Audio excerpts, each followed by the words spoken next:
Now come to the next example. It is GATE 2008 question.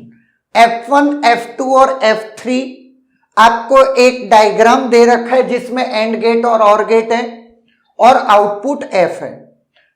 If F1 is this, F3 is this, F is this and F2 आपको पता करना है. जैसा कि हमने previous question में सीखा था, सबसे पहले हम यहां पर सॉल्व करेंगे तो what I will get F1 dot F2 और finally F is equal to F1 dot F2 plus F3 है ना. नो, अब ध्यान से मेरी बात देखना.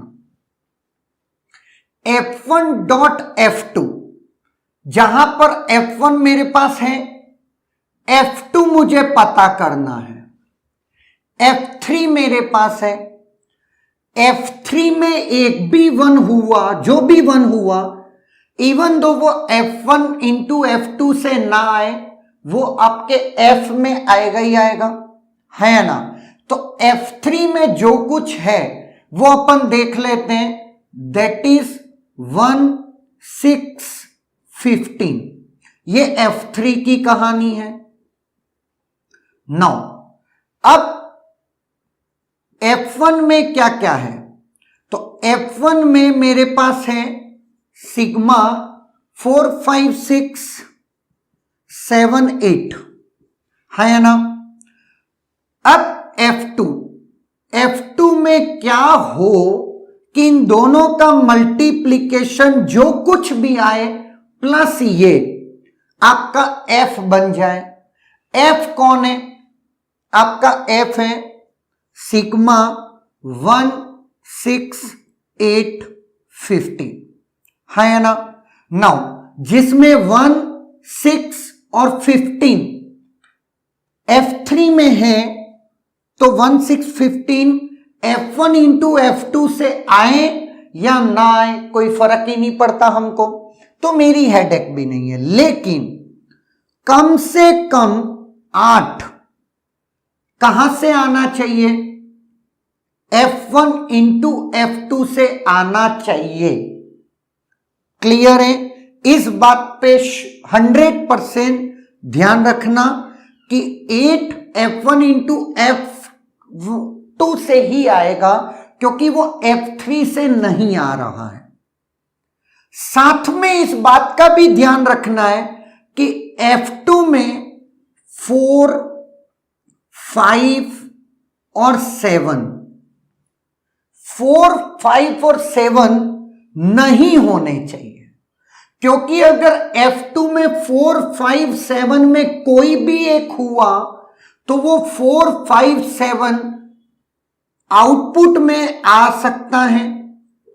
इनमें से कोई भी F2 पे नहीं होना चाहिए.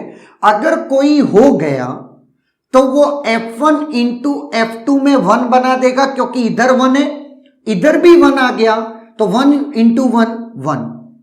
लेकिन 4 आपके एक्चुअल आउटपुट F में नहीं है. इसका मतलब है 4 F2 में नहीं हो सकता, है या ना. इस बात पे कोई दो राय नहीं है. F2 में 5 भी नहीं हो सकता. क्लियर है? मैं इतनी बातें इसलिए बता रहा हूं, ये ऑब्जर्वेशन हैं, और इस ऑब्जर्वेशन से मुझे क्या अचीव हुआ देखते हैं. 4 नहीं हो सकता F2 में. A गया, B गया और D गया, जनाब बचा ही क्या? C, है ना. लेकिन ये तो हुआ ऑप्शन ओरिएंटेड जाना. लेकिन सच में अगर इस क्वेश्चन को सॉल्व करना है तो देखते हैं कि क्या क्या पॉसिबिलिटीज बनती हैं. तो यहां पर 1, 6, 15 सिंपली आ गया.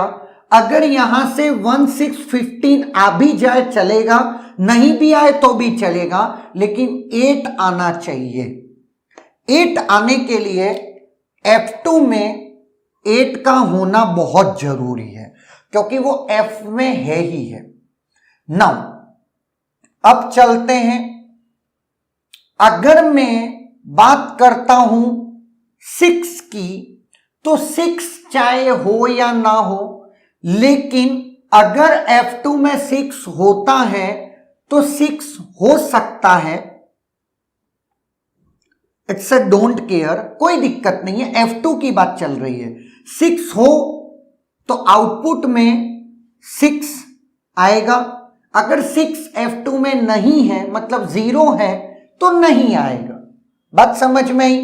तो आ गया तो सी ऑप्शन तो करेक्ट है।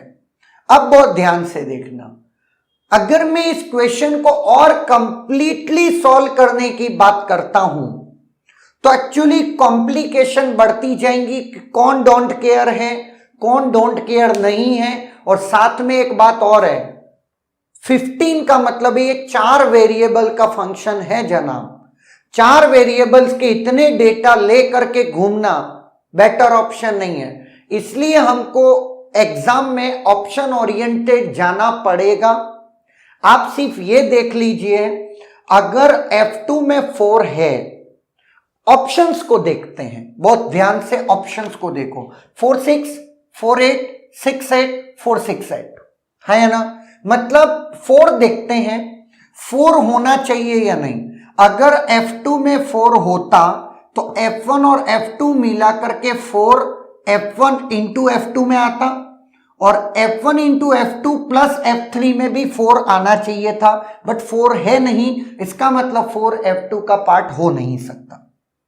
चलते हैं 6 की बात, 6 F2 में हो सकता है, अगर 6 F2 में हो जाता है तो F1 इंटू F2 से 6 आएगा, इधर भी 6 है तो 6 एक्चुअल में आंसर में है, मतलब 6 के साथ कोई दिक्कत नहीं है, हो या ना हो।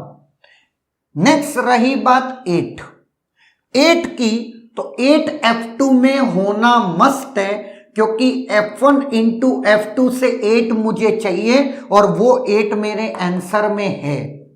क्लियर है? तो 6 की पॉसिबिलिटी यस या नो, लेकिन 8 must be in the answer and 4 must not be in the F2, है या ना। तो इस वजह से हम सी ऑप्शन के साथ चले गए। अब बाकी के साथ सारे निकालना हमारे लिए हेडेक का काम है। क्लियर है? ये 2 नंबर का गेट में क्वेश्चन आ चुका है। Is there any doubt?